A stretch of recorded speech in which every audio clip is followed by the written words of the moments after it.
materia con estos versículos leídos. Timoteo fue uno de los primeros discípulos que halló Pablo en su primer viaje misionero. Fue un hombre que fue levantado en la enseñanza de la palabra. Su madre se preocupó en darle esta enseñanza, lo mismo que a su abuela, Loida, y de allí nosotros vamos a ver la situación de este joven muy especial. Nos dice en Primera de Timoteo, pasando un poquito atrás la página, dice: Timoteo, verdadero hijo en la fe, gracia, misericordia y paz de Dios nuestro Padre y del Señor Jesucristo. Está mirando allí como una persona muy especial a quien Pablo considera su hijo. ¿Qué importancia vamos a mirar en esta vida? En el versículo 3, capítulo 3, versículo 15, dice que desde la niñez aprendió las sagradas escrituras, dice, las cuales te pueden hacer sabio para la salvación por la fe, que es en Cristo Jesús. Y aquí quiero resaltar la importancia de la enseñanza de una madre cristiana que procura, aunque no le pueda dejar una herencia económica, aunque no le pueda dar las cosas necesarias, pero sí levantarlo con la palabra, de tal manera que pueda servir, porque este joven, cuando llega Pablo, usted puede leer en Hechos 16. ¿Qué testimonio tenía? Leamos, ¿quién quiere leer 16, 1 y 2? Hechos 16, 1 y 2, ¿quién me ayuda? Una y de otra ciudad, de cómo era el comportamiento, la conducta de este joven. Cuando Pablo llega, se hace con él una entrañable amistad, ¿sí? Y empiezan a vivir en la vida misionera de Pablo la necesidad de mantener un joven que le pudiera ayudar en cada uno de los casos. ¿Te parece que Timoteo fue como fue Josué para Moisés, o como fue Eliseo para Elías? Una persona necesaria en la obra. Y allí encontramos en los primeros versículos, oiga bien, por esto es que quiero resaltar la situación de este joven.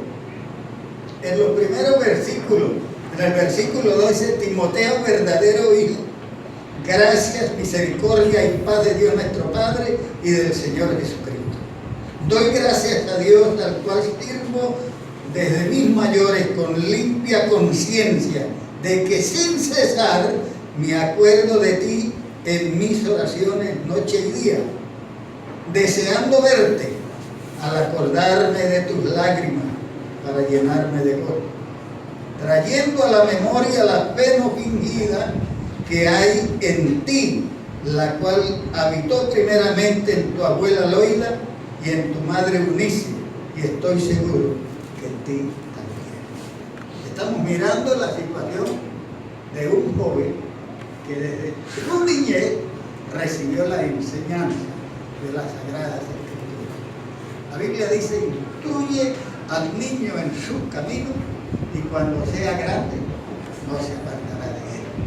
Ahí estamos viendo precisamente el fruto de esta mujer, o de estas dos mujeres, que labraron la vida de Timoteo para ser una persona especial.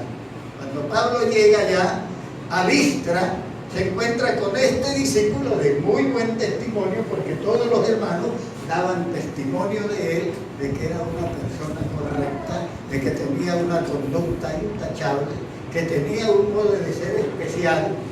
Y Pablo entonces se asocia con él y para todas partes lo hace su compañero. Pero a veces llegan las necesidades en la iglesia. Muchas veces, cuando hay una necesidad de un ministro, no hay la imperiosa necesidad de ser seminarista, de haber estudiado, de haber hecho esto o aquello. Se presenta la necesidad y es precisamente donde hay que recurrir a personas como esta. Se necesitó en Efesios que alguien fuera, y Pablo tiene que deshacerse de su compañero para enviarlo a que estuviera trabajando en la iglesia de Éfeso. Y usted encuentra en Primera de Timoteo siempre recomendaciones del apóstol a Timoteo para dándole instrucciones cómo guiar la grey, cómo comportarse, cómo hacer. Pero en Segunda de Timoteo, no sé por qué razón, Timoteo había decaído. ¿Sí? No sé de qué manera Pablo se informa. Tal vez alguien fue y le avisó, le dijo que Timoteo estaba desanimado. Y es que muchas veces uno pasa por estos momentos de declive. Yo sé que usted ha tenido estas experiencias. Sé que cada uno de nosotros ha tenido momentos altos y momentos bajos en nuestra vida. No porque Dios nos esté, no, nosotros mismos, nuestra condición humana nos lleva a que no permanezcamos en un estatus permanente. Tenemos altibajos en todo lo que tenemos. Uno muchas veces está muy consciente, muy alegre por un puesto al cual se está desempeñando y a los poquitos días ya lo tiene a la posición. Pues Timoteo se encuentra en esta situación de que Pablo tiene que exhortarle. Me llama bastante la atención la manera de la crianza de Timoteo, su acontecimiento en su vida. Pero ahora lo vemos aquí, le dice Pablo: tú pues, hijo mío, esfuérzate en la gracia que es en Cristo Jesús.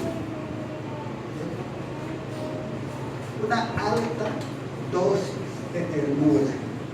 ¿Cuántas veces necesitamos nosotros? Que en vez de un regaño, de una llamada de atención, de una exhortación fuerte, necesitamos más bien que nos ayude a levantar el ánimo. ¿Cuánto da gloria al Señor? Y esto es lo que Pablo hace. Yo no sé de qué manera Pablo se enteró, pero sabe de que Timoteo está atravesando por un momento difícil. Y Pablo le dice: tú pues, hijo mío, esfuérzate. ¿Cuántas veces nosotros tenemos que sacar fuerza del mar, más allá de nuestro alcance? Usted, para poner un poco, a veces tiene que inclinarse y hacer un esfuerzo para poder ponerse. No hay más nada que hacer allí. A veces hay que ir más allá del cansancio. Se dice de Maratón. Maratón fue un soldado que en su tiempo el rey ganó la victoria,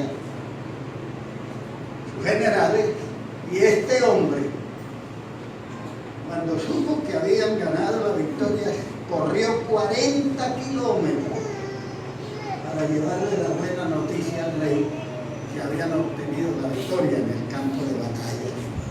Cuando dio la noticia, cayó muerto. Y de allí se celebran las maratones de 40 kilómetros de recorrido, de correr. Entonces notamos qué esfuerzo hizo este hombre para dar la buena noticia a su rey. Podemos nosotros mirar allí que Pablo le está diciendo a Timoteo: tu hijo mío, esfuérzate. Pero me llama la atención esta frase: hijo mío. ¿Sí? A veces uno ve a otro que está: no, levántese, hermano, usted no está, ya usted no es un pequeñín en el evangelio, ya usted es una persona vieja. Y empezamos a reconvenirle de una manera cuando necesitamos en muchas ocasiones que nos ayuden a levantarnos. ¿Cuánto da gloria al Señor? Como dice la Biblia, considerándote a ti mismo, no sea que también seas tentado. Ahora yo le pregunto: ¿ha pasado usted por esos momentos? ¿Cuál podría decir que no? Nosotros hemos tenido momentos de flacura, de doblez. No hemos permanecido. Y a veces tenemos que estarle pidiendo perdón al Señor por estas cosas, pero no permanecemos en estabilidad completa. Siempre tenemos altibajos. Y aquí vemos precisamente a este joven pastor. Era uno de los primeros pastores, él y Tito. Pero los primeros pastores que por la Biblia conocemos. Y lo mandan precisamente a una iglesia que tenía ciertos problemas, como era la iglesia de Éfeso. En la iglesia de Éfeso se adoraba a Diana. Diana la adoraba prácticamente toda Asia, Diana de los Efesios. Y habían costumbres muy diferentes en la que este muchacho se había levantado con la enseñanza de la palabra. En Éfeso había mujeres prostitutas que eran sacerdotisas de la diosa Diana y con el sexo atraían a la gente. Y esto parecía que era un ritual que agradaba a esta diosa. Esto era una parte de la situación de todas las cosas que atravesaban. Ahora Timoteo está un poco desanimado, no sé si la razón sea que este muchacho no podía tener la capacidad de oratoria del apóstol Pablo. Pablo era un hombre muy recursivo, pero él no tenía eso. No encontramos en la Biblia que él escribiera, no encontramos en la Biblia que él era un buen orador como lo fue Apolo.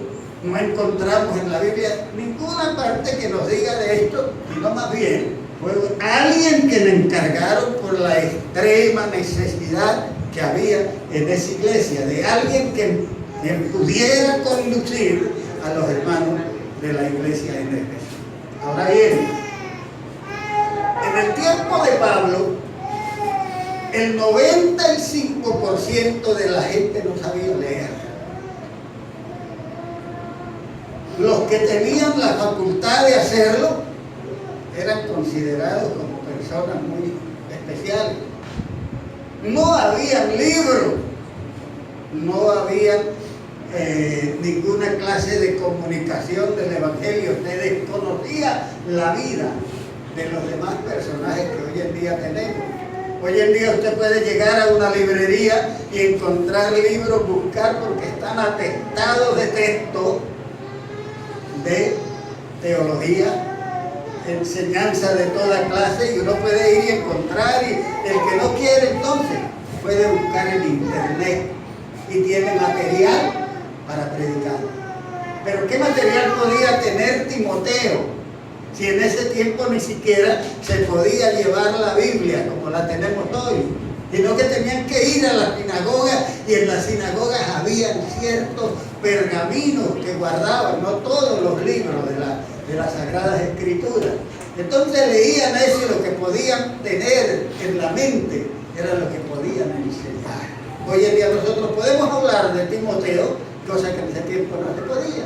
¿Por qué? Porque no se sabía nada de esto. Entonces, tenía ciertas razones a sentirse tal vez de que él no pudiera llenar el requisito de un pastor que pudiera satisfacer la demanda de una iglesia que posiblemente exigía que se le diera un mensaje que pudiera llenar la satisfacción de los que estaban allí. Así que esto podía ser la causa en que Timoteo se encontrara en esta situación de desánimo. Y Pablo le dice: tú pues, hijo mío, esfuérzate. Esfuérzate. Muchas veces tenemos que hacer esfuerzos, como le digo. Pero esforzarnos, ¿por qué razón? ¿Cuál es la razón de que tenemos que esforzarnos? Pero a él se le dice: esfuérzate en la gracia que es en Cristo Jesús. ¿Cuánto dan gloria al Señor? La gracia que es en Cristo Jesús. Y luego le dice: lo que aprendiste de mí ante muchos testigos, esto encarga a hombres fieles que sean idóneos para enseñar también a otros. Miren, vamos a ir a la situación a la luz de la palabra. El versículo 3, el 4. Tú pues, el 3 dice: tú pues, hijo mío, sufre penalidades como buen soldado de Jesucristo. Vayamos allí, vamos a ir con la palabra, porque a veces se me escapa la situación. Entonces está diciendo, el creyente, el que está buscando agradar a Dios, no puede estar pensando siempre en satisfacer su deseo. Tú pues, hijo mío, sufre penalidades. Parece que hoy en día la situación es: goza de comodidades como hijo del rey. ¿Sí? Pero qué bueno es que nosotros aprendamos que en el reino de Dios tenemos que sufrir penalidades. Porque esto nos acrisola, esto nos enseña, esto nos muestra el camino a seguir, la vida del Señor Jesús. Entonces, si una persona como Timoteo, que le está diciendo el apóstol, sufre penalidades y le pone una figura como buen soldado de Jesucristo. ¿Ha visto usted un soldado marchando en la serranía con un morral de 40 libras, con un fusil que pesa 18 libras, con la olla, con todo esto, ir en camino por la sierra sin poder sentarse porque va en una formación y tiene que llevar ese rol de trabajo? No pueden en ocasiones prender un fósforo porque le pueden disparar. Estar en esa situación no es fácil.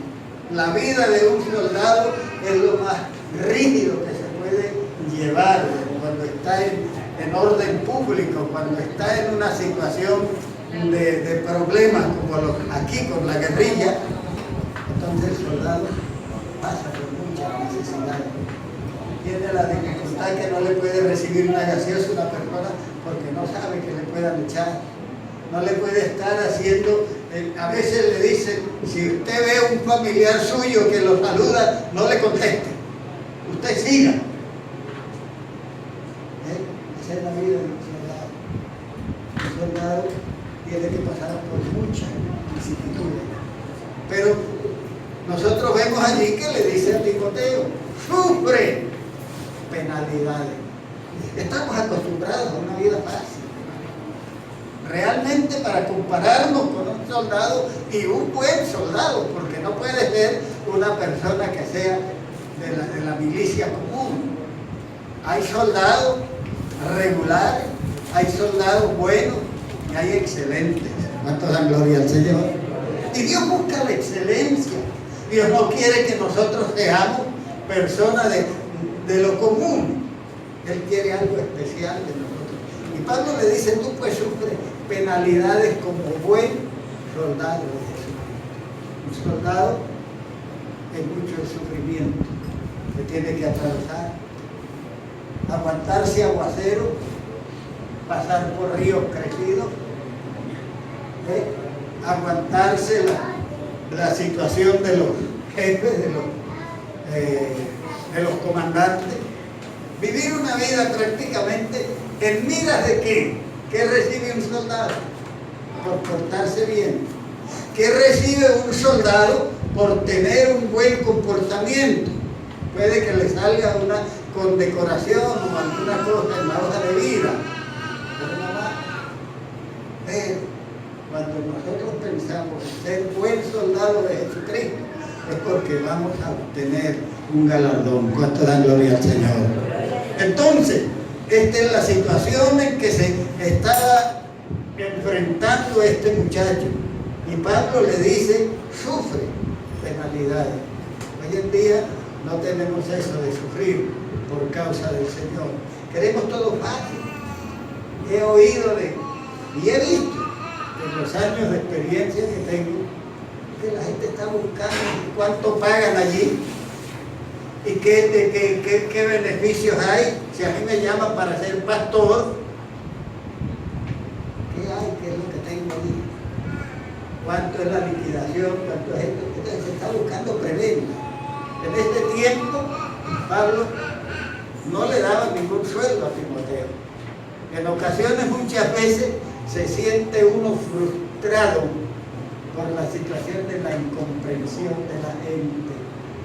de que digan no estoy contento, su mensaje no cala, no nos agrada, está muy joven, no tiene ese conocimiento, no tiene la experiencia del apóstol Pablo, no tiene esa capacidad, y en vez de estar mirando el esfuerzo que está, entonces viene la crítica, viene la situación de las cosas y esto pues desanima,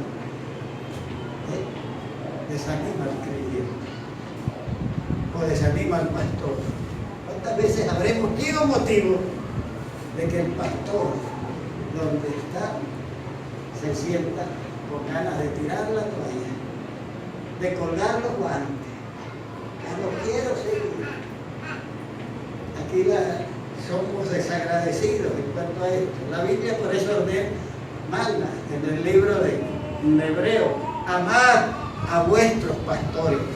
¿Cómo se sentiría Timoteo allá para sentirse tan desanimado? Porque yo creo que a una persona que le tengan que escribir de esta manera no es porque tenga el autoestima elevado. ¿Sí? Al decirle sufre penalidades como buen soldado de Jesucristo. Luego le dice: tú pues sufres penalidades como buen soldado de Jesucristo. Ninguno que milita se enreda en los negocios de la vida a fin de agradar a aquel que lo tomó por soldado. Muchas veces buscamos el beneficio personal o se busca la condición de remuneración por lo que hacemos. Y Pablo le está diciendo allí: ninguno que milita. ¿A usted quién lo llamó al Evangelio? ¿Quién le hizo el llamado? ¿Quién lo convocó? ¿De dónde vino esa convocación? Yo no creo que haya sido por lo que el hermano le dijo y lo trajo. Dios utilizó una ficha, pero el llamamiento en el que usted está lo ha hecho directamente el Señor. Él es el que se ha preocupado por usted. Él es el que le ha ayudado para que hasta aquí continúe. De Él es que recibimos. Entonces qué bueno fuera poderle arrancar una sonrisa al Señor con nuestro comportamiento, poder hacer que nuestro Dios se agrade de nuestra vida. Pero muchas veces nosotros buscamos, puede ser que un trabajo bien remunerado esté en contra de la voluntad de Dios, que un trabajo que le pueda dar a usted dividendo y sacarlo de los apuros económicos puede estar en contra de lo que Dios ha establecido. Por tanto, dice que ninguno que milita se enreda en los negocios de la vida a fin de agradar a aquel que lo tomó por soldado. Sabemos que el general, el comandante supremo de nuestra fuerza es el Señor Jesucristo, y de Él usted recibió el llamado, y de Él usted está en este trabajo. Por Él es que usted está moviéndose, no porque el hermano o porque el otro, no, es de parte del Señor. Así que a veces tenemos que buscar el agradar al Señor. Dice la Biblia: ¿no has considerado a mi siervo Job, que no hay otro como él, justo y piadoso, temeroso de Dios y apartado del mal? Qué bueno es que nuestro testimonio pueda ser de esta categoría, que podamos nosotros alabar al Señor con nuestro comportamiento, no con nuestras emociones, porque a veces somos emocionalistas. Eso a veces no. El caso es mirar cómo somos afuera. El caso es mirar cómo somos en el estudio, en el trabajo, en la calle. El comportamiento nuestro, ¿cómo es? Porque si tenemos un comportamiento aquí y allá afuera otro, entonces nosotros no estamos agradando a Dios. Dios quiere que seamos puros. ¿Cuánto dan gloria al Señor? Que seamos auténticos, que no estemos en situación de tratar de vivir una vida de apariencia. Luego dice aquí, toma otra figura. Dice, y también el que lucha no es coronado, sino lucha legítimamente. ¿Cuántos han visto esas maratones? Esos lugares de carreras que se hacen, a veces haciendo una competencia, ¿cómo se llama? De corredores, de atletismo, que salen por allá de Puerto Colombia, llegan aquí a la catedral. Para eso hay que entrar, le está poniendo el apóstol una figura como esta. También el que lucha como atleta no es coronado, sino lucha. Hay gente que usa esteroides para poder correr más, que usan estimulantes para poder dar más rendimiento. Pero esto es un fraude.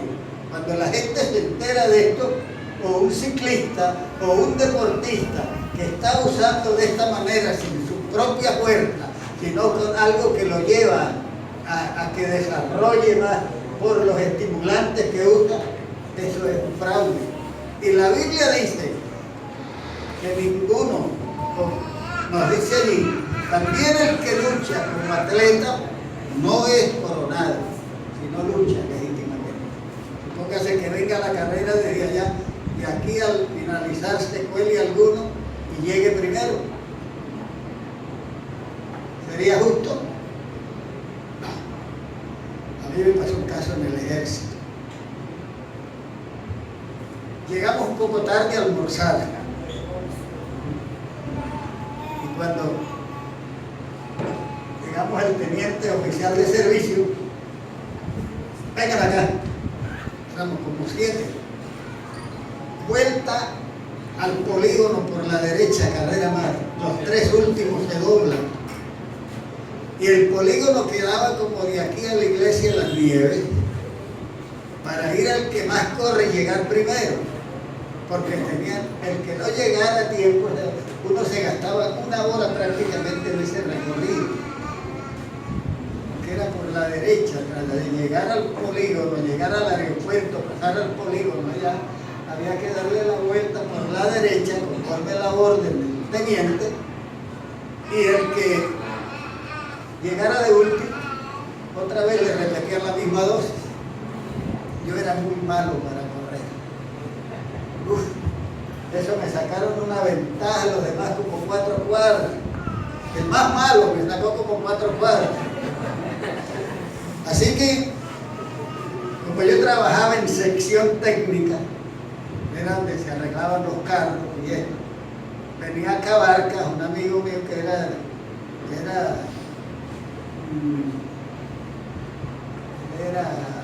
adjunto, o sea, un civil que trabaja dentro del ejército, él era el mecánico, y venía con un carro de Cabarcas y paré el carro y me monté. Llegué primero. Llegó el segundo, el tercero, el cuarto, pero cuando llegaron los 3 últimos, dijeron, mi teniente Bayona se montó en un carro. Y el teniente ya estaba ya almorzando, porque cuando dice, ¿dónde es HP? Y empieza este hombre a buscarme, y le dio 3 patadas especiales. Y me dijo, esta tarde te meto al cepo. El cepo es que le meten a uno en unos palos ahí que había, y le traban las piernas, a otros se las amarran con eso porque le pasa que uno no puede soltarse. Y yo había visto hombres talludos llorando en el cepo. Yo tenía un miedo que ahora que terminara la situación me iban a meter al cepo. Oiga, pero hubo una situación, de pronto hubo un acuartelamiento de primer grado, todo el mundo coja cartuchera, su fusil, y nos montamos cada uno en los carros porque era caballería mecanizada. Y nos tuvieron 3 días en ese cuento. En los 3 días al tipo se le olvidó. Fue ilegal, yo no hice las cosas legales. ¿Ves? Entonces muchas veces algunos quieren llevarse el premio, yo me lo llevé, pero después me llevé la reprensión, la situación era el miedo que yo tenía por verme metido en eso. ¿Qué quiere? ¿Qué nos dice aquí la Biblia? El que lucha como atleta no es coronado, sino lucha legítimamente. En la Biblia encontramos un caso típico, de aquel hombre que entró a la fiesta sin tener el vestido de gala. ¿Han leído, verdad? ¿Cómo se metió ese tipo? ¿Cómo se coló? ¿Cuántas veces habrá gente que se quieren pasar por alto las cosas? No, yo lo hago así de esta manera y logró colarse. Pero cuando llegó la visita, se dio cuenta y me pregunta, ¿cómo entraste aquí sin estar vestido de moda? Él cayó, no pudo dar explicación. Entonces llaman a los siervos, a los trabajadores, a los esclavos y le dicen atarlo de pies y manos y echarlo en las tinieblas de afuera. Allí será el lloro y el crujir de dientes. Tenemos que luchar legítimamente. No podemos tratar de aparentar algo que no es la realidad. Vivir una vida hipócrita, una vida allá y otra acá, sino ser genuino donde quiera que estemos. ¿Cuánto dan gloria al Señor? De esta manera podemos nosotros mirar que Pablo le está diciendo, utilizando esta figura para que no seamos fraudulentos en nuestro comportamiento, porque a veces somos vivos aún en la iglesia del Señor. Cuando debemos ser puros, algunos quieren sacar provecho, sacar tajada de la inocencia y del amor de los hermanos. Nos dice la Biblia, estos son manchas en nuestro ágape. En el amor auténtico de los creyentes, a veces se presenta, a veces hay creyentes muy dadivosos y hay también los que son pedigüeños.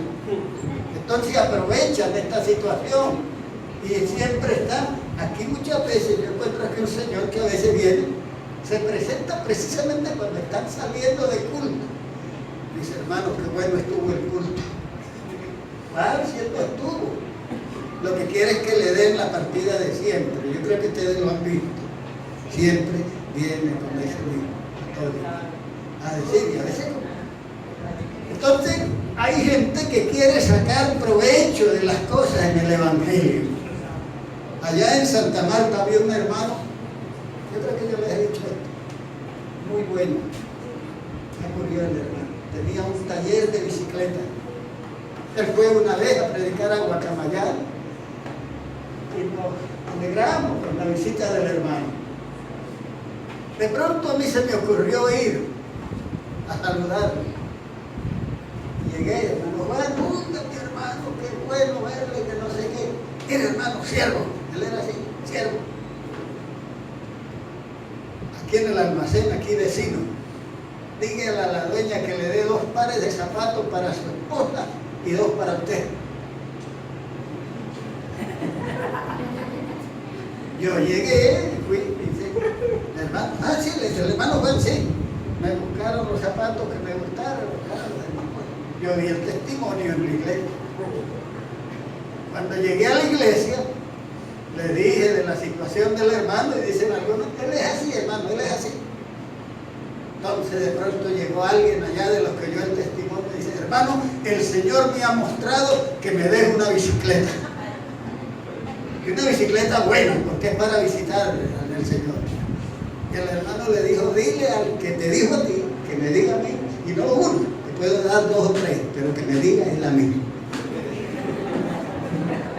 A veces hay gente que quiere sacar provecho de la generosidad de los hermanos. Eso es fraude. Si usted tiene algo que pedir, como dijo un hermano una vez, cuando yo tengo una necesidad, yo me arrodillo ahí cerca del hermano que tiene y le digo: Padre, toca a mi hermano. Tú sabes que yo necesito para la inscripción de la matrícula de mis hijos. Y el hermano saca y me da.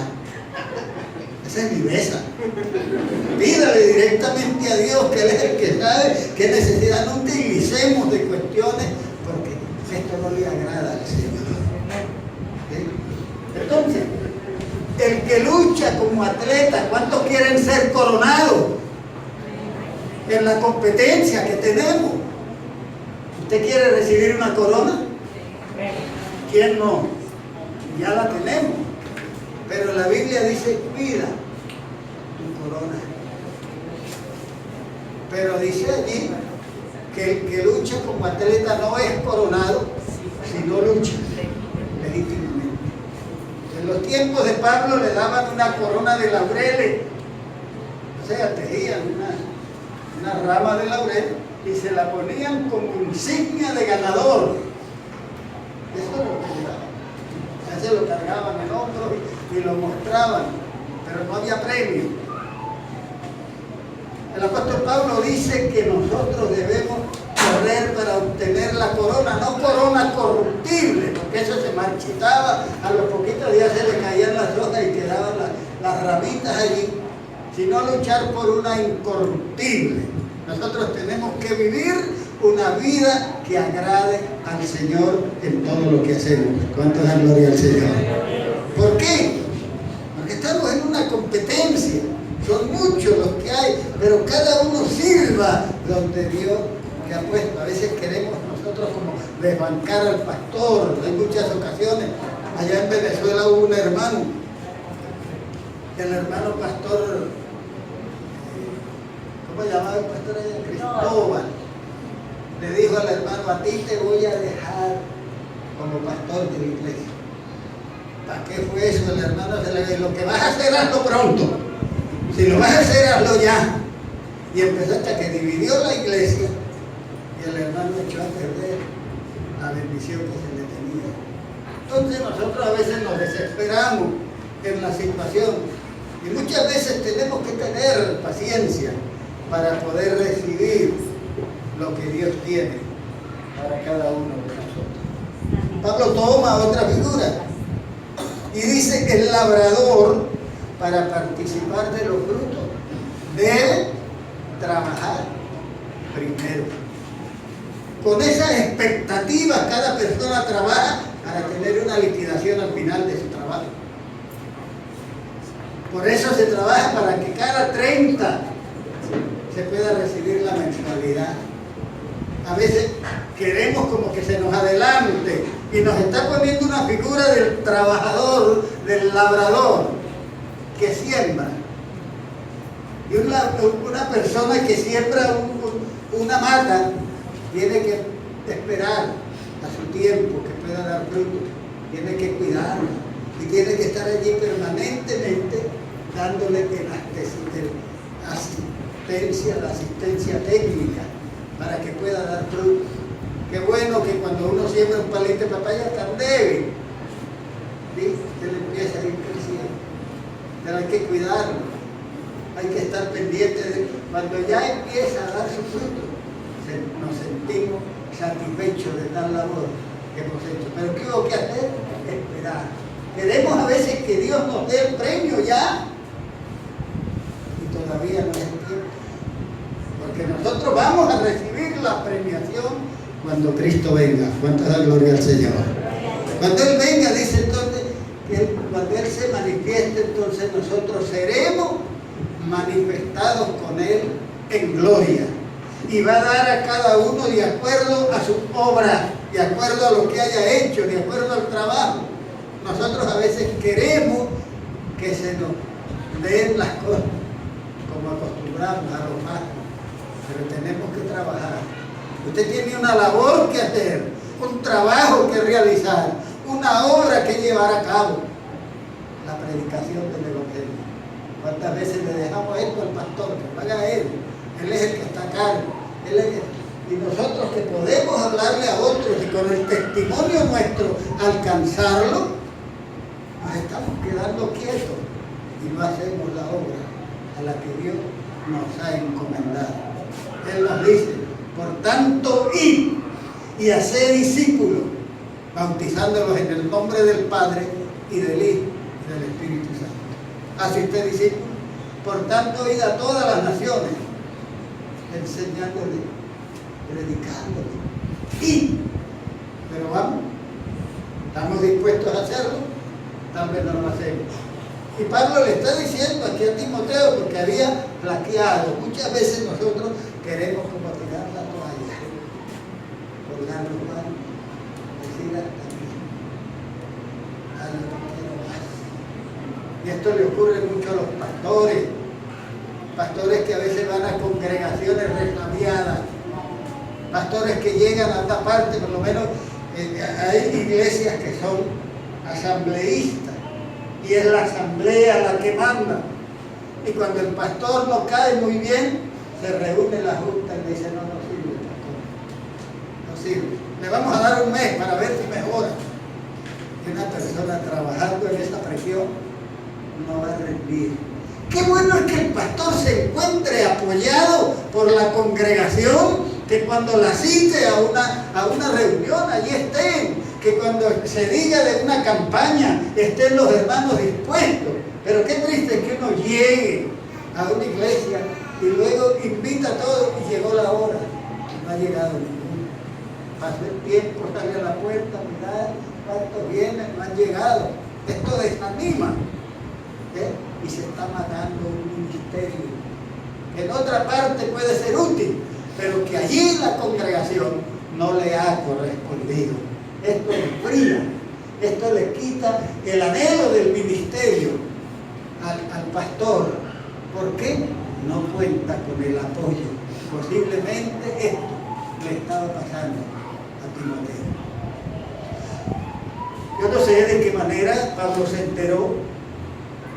A Pablo le llevaban a veces los informes como los de Corinto, que le dijeron, he sido informado por los de Cloé que hay entre vosotros desórdenes.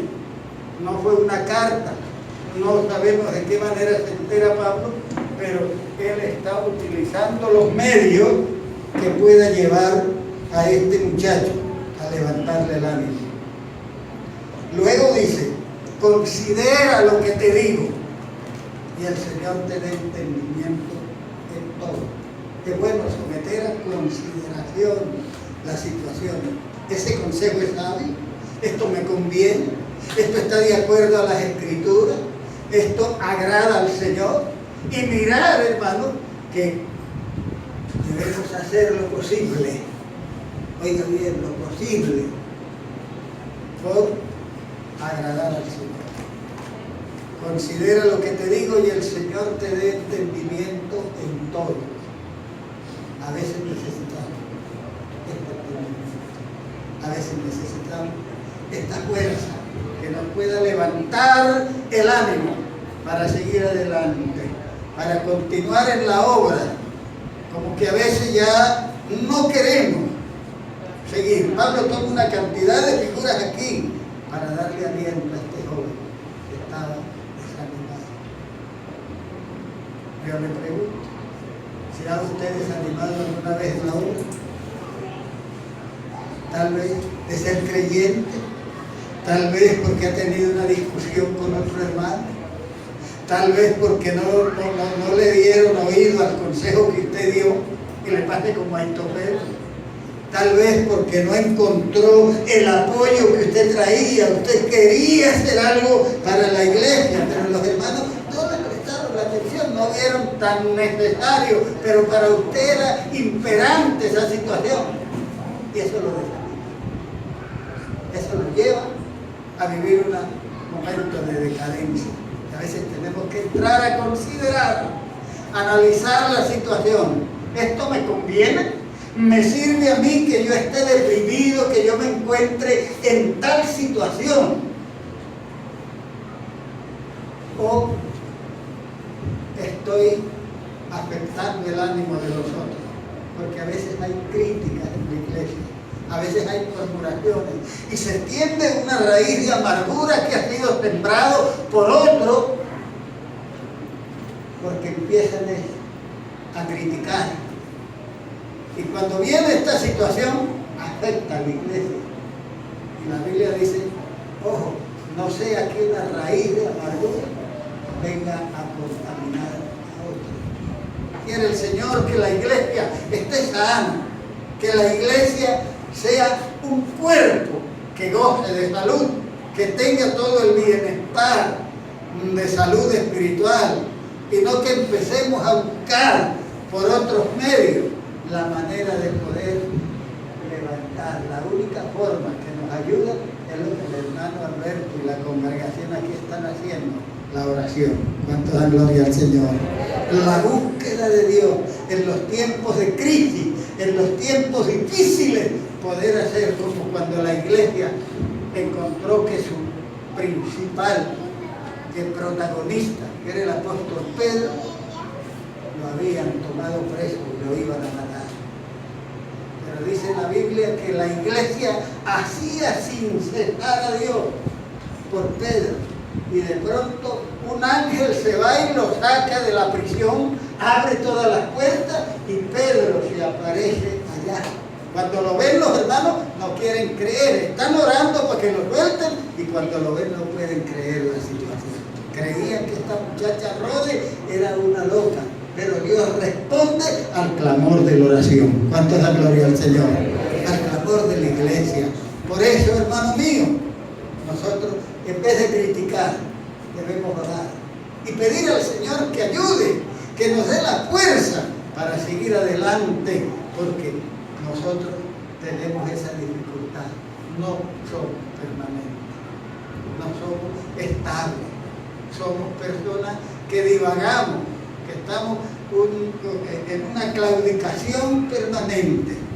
A veces nos sentimos alegres, a veces nos sentimos tristes, a veces sentimos que la gente está con nosotros por una voz de aliento, pero una voz de crítica no constructiva nos hace que nosotros perdamos el aliento para seguir al Señor. La Biblia dice que debemos considerar a los pastores y su obra, y que no seamos quejumbrosos, para que no se desaliente el pastor, porque esto no agrada al Señor. Si algo quiere que en todo nosotros podamos dar gracias a Dios en todo, porque esa es la voluntad de Dios para con nosotros en Cristo Jesús. A toda gloria al Señor. Así pues, de que podemos ver en la vida de este muchacho uno de los mayores problemas, el desánimo. Y el desánimo muchas veces es el arma contundente del diablo para atacar la vida del cristiano.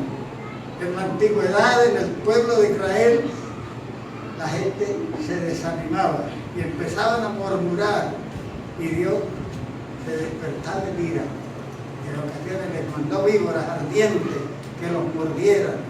Dios entregó muchas veces al pueblo en manos del enemigo, porque en vez de darle gracias a Dios y sentirse bendecidos por la situación en que estaban viviendo, Dios les había dado el maná, los había abierto el mar Rojo, había abierto el Jordán, los había alimentado durante tanto tiempo, y cualquier problemita, entonces venía la crítica y la murmuración, cosas que a Dios no le agrada. Dice que el pueblo se enfrió, el número dice, murmuró contra Dios y contra Moisés por la situación. Ojalá que esto no ocurra en la iglesia del Señor, porque si algo quiere Dios es que nosotros aprendamos en todo tiempo, en crisis o en abundancia, en salud o enfermedad, dar gracias a Dios en todo. Tanto la gloria al Señor. Esto quiere Dios para la iglesia. Y no dejarnos llevar, hermano, porque a veces el enemigo puede usar a alguien para desanimarnos, para quitarnos el aliento y que perdamos el deseo de servir al Señor. Quiero que oremos en este momento. Señor y Dios, te damos gracias. Padre bueno, Rey de Reyes, y Señor de Señor. Te pido, Dios Santo, que bendiga nuestra vida, que nos ayude, Dios mío, a hacerte fieles en todo momento. Aviva tu obra en medio de los tiempos y en medio de la congregación. Padre, gracias por la vida de cada hermano. Ayúdanos, Señor, a mantenernos firmes en el llamamiento con que tú nos has hecho, y enséñanos a servirte y a estar dispuestos en todo tiempo. Te lo pedimos, Padre, en el nombre de Jesús, y te doy las gracias.